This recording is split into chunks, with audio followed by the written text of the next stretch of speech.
Bagay na wag mong ilalagay sa tabi mo at sa bahay mo sa 2026. Siguradong mamalasin ka. Pag-uusapan po natin ngayon ang mga bagay na dapat hindi inilalagay sa tahanan at huwag mong ilalagay sa tabi mo kung ikaw ay Year of the Rat. At hindi lamang po para sa Year of the Rat, para na rin ito sa 12 animal sign. Dapat alam ninyo ito dahil ang susunod na taon ay walang pipiliing animal sign. Okay po? Meron tayong tinatawag na yearly god. Walang pinipili yan.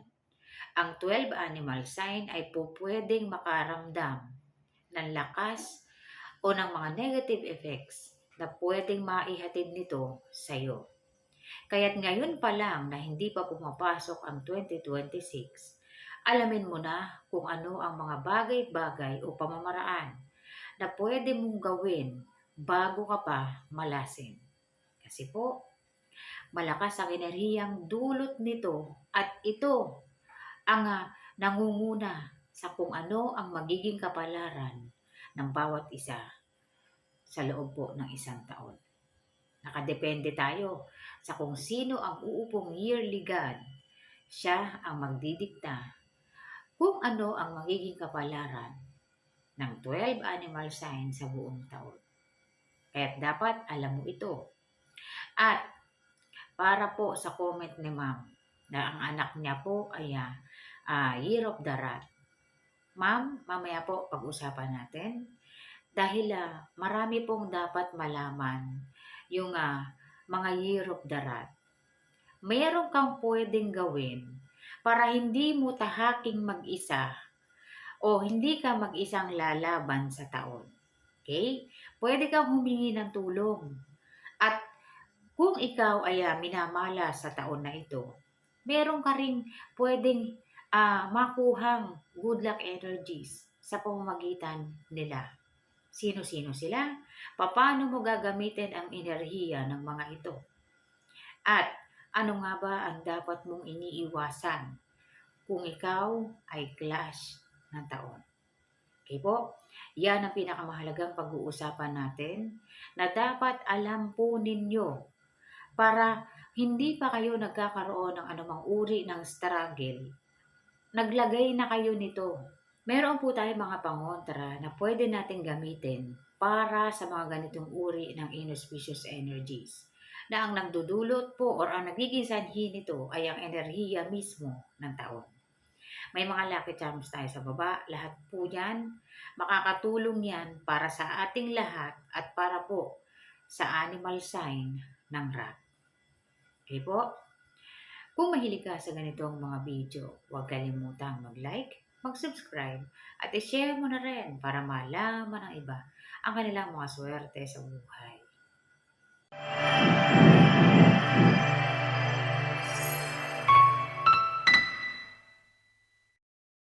So, una-una po, pag-usapan muna natin yung comment ni ma'am. Ayon sa tanong niya, pwede bang maglagay o magsabit ng horse lucky charm sa pintuan? Ang anak niya ay Year of the Rat. Okay po, so para po sa lahat ng Year of the Rat, dapat alam mo ito at para po doon sa hindi nakakaalam, meron kang pwedeng gawin para hindi ka mag-isang tatahak sa taon na puro kamalasan ang po pwede mong masalubong. Pwede kang humingi ng tulong. Unang-una po, ang mga Year of the Rat ay hindi pwede na magsabit ng horse lucky charms sa tahanan. Okay po? Titindi ang clash energies na maidudulot nito sa iyo at hihina po ang energy mo mismo. Okay? Hihina yan dahil clash mo na ang taon at inilagay mo pa ang image o ang lucky charms ng taon mismo sa tahanan mo. Magdudulot po yan ng matinding conflict of energies sa iyo. Okay po? Ikaw ang maapektuhan dahil ang Year of the Horse po sa 2026 ay suportado ng Tai Sui. Okay, makukuha niya ang suporta ng Tai Sui o yung yearly god. Okay? Ang rat sign po, conflict ito ng Tai Sui. So, katakot-takot na obstacle ang pwede mong harapin dito kapag hindi ka nag-ingat sa paggalaw. Okay?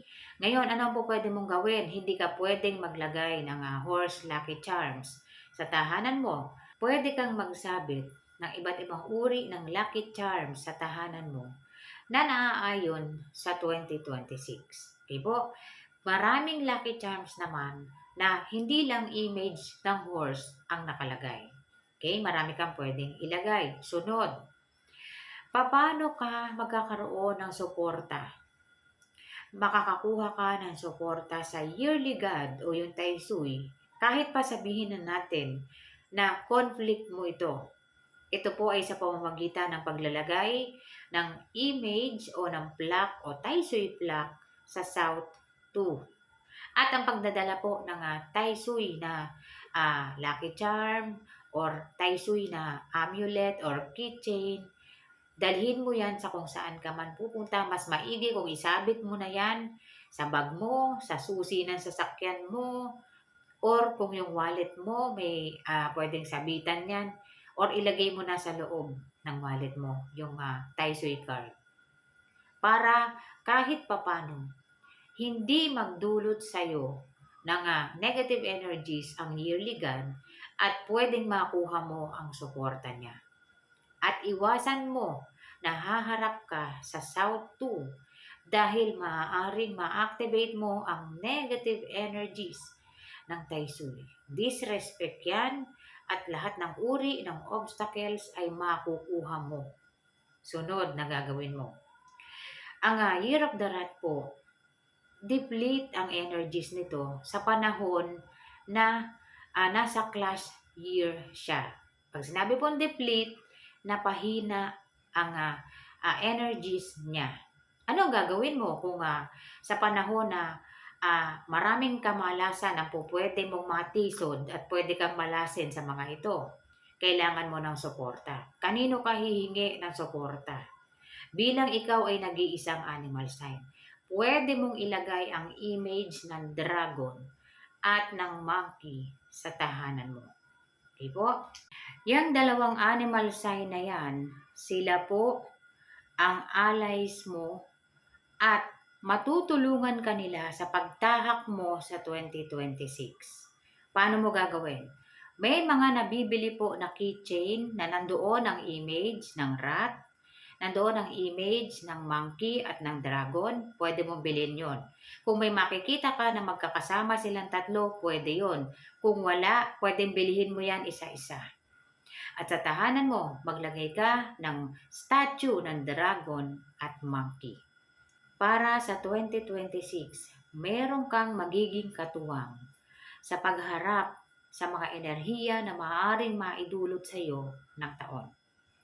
Huwag mong kakalimutang magdahan-dahan sa lahat ng gagawin mo dahil ang taon na ito ay hindi nakapabor sa iyo.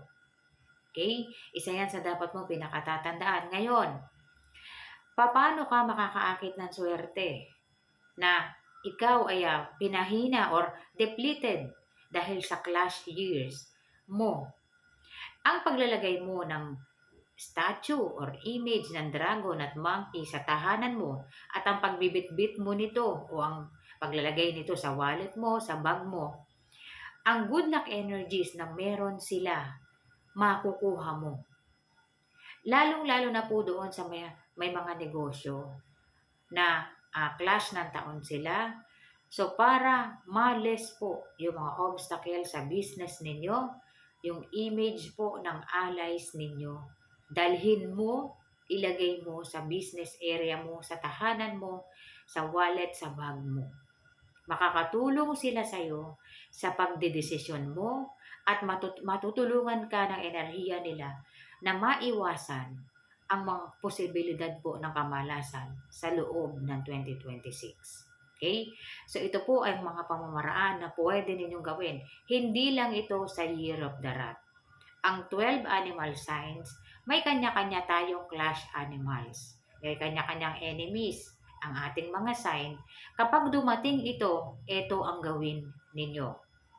Alamin nyo lang kung ano ang zodiac sign ninyo at makikita nyo na kung sino yung mga animal sign na po pwedeng makatulong sa inyo o yung susuportahan kayo sa anumang uri ng panahon o kung anumang uri ng pagkakataon na andyan yung mga animal allies ninyo. Kaya kinakailangan lang bitbitin ninyo sila. Lalo na kung meron kayong kinakailangang desisyonan, magdala po kayo ng image niyan para mag-guide kayo ng enerhiya nila sa kung ano ang desisyon na gagawin ninyo. Sunod, para naman po makaiwas tayo sa kamalasan na maidudulot ng taon po. Kahit po hindi tayo clash ng Tai Sui, sabihin na natin na hindi ka naman Year of the Rat, hindi ka naman Year of the Horse. Hindi ibig sabihin, hindi ka maaapektuhan ng mga malas na enerhiya na pwedeng maidulot sa iyo ng Tai Sui. Ito ang dapat nating gawin para hindi tayo malasin sa 2026. Dahil hindi nangangahulugan na exempted na ang ibang mga animal sign dahil hindi naman sila horse at rat. Okay? Bago pa po sumapit ang 2026, maglagay ka na or bumili ka na ng Tai Sui card o Tai Sui plaque. At yung mga Tai Sui po na keychain, amulets, may mga Tai Sui bracelet po. Pwedeng suotin yan ng 12 animal sign kahit hindi sila clash ng Tai Sui. Bakit po? Kapag nakaranas ka ng matinding obstacles o biglaan ka na lang nagkaroon ng grabing kamalasan, sa 2026, suotin mo kaagad or magdala ka kaagad ng Tai Sui card at maglagay ka ng Tai Sui plaque sa tahanan mo. Ngayon, huwag mo na pong hintayin na malasing ka pa sa 2026 bago ka maglagay. Sapagkat po, minalas ka na. Sana nilagay mo na kaagad-agad yan nung pwede mo pa itong ilagay. Sa February po, papasok na ang Year of the Fire Horse, pwede nang maglagay ng Tai Sui card na para o Tai Sui plaque para sa 2026. At tatanggalin na ang Tai Sui para sa nagdaang taon. Malaki po ang maitutulong ng paglalagay ng Tai Sui card o yung Tai Sui plaque sa South 2 o yung pagbibitbit ng Tai Sui card or keychain, maging ang picture po o yung piyaw, pwede rin bitbitin yun. Isama mo na sa mga Tai Sui keychain mo. Maging po ang Tai Sui bracelet, yung red string na may nakalagay na Tai Sui, pwede yun. Pwede mo suotin yun. Pero kinakailangan pa rin na magdala ka ng mismong image niyan at maglagay ka sa tahanan. At iwasan mo na humarap ka sa South 2 dahil kinukumpronta mo ang Tai Sui at magdudulot ito ng grabing kamalasan sa iyo. Pwede kang umupo sa South 2. Nakatalikod ka sa South 2, pwede yan. Pero wag na wag kang haharap sa South 2 habang ikaw ay nakaupo ng matagal. Okay po, kung matagal, wag kang upo. Halimbawa po, saglit lang. Naupo ka saglit, naharap ka sa South 2 nang hindi mo sinasadya, okay lang po yun. Kailangan po, hindi ka nakaupo dyan ng matagal at araw-araw na lang nakaharap ka sa South 2. Dito magigising yung anger po ng Tai Sui at pwedeng magdulot yan ng iba't ibang uri ng obstacles.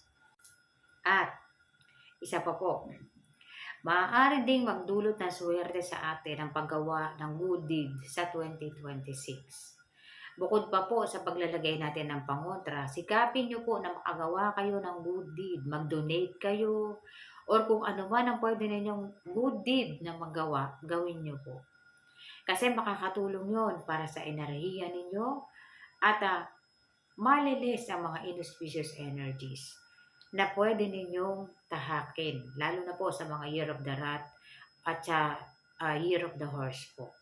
Pero, lahat ng animal sign po, pwedeng gawin yan para po yung inauspicious energies ay ma-transform at maging good luck energies ito para sa atin.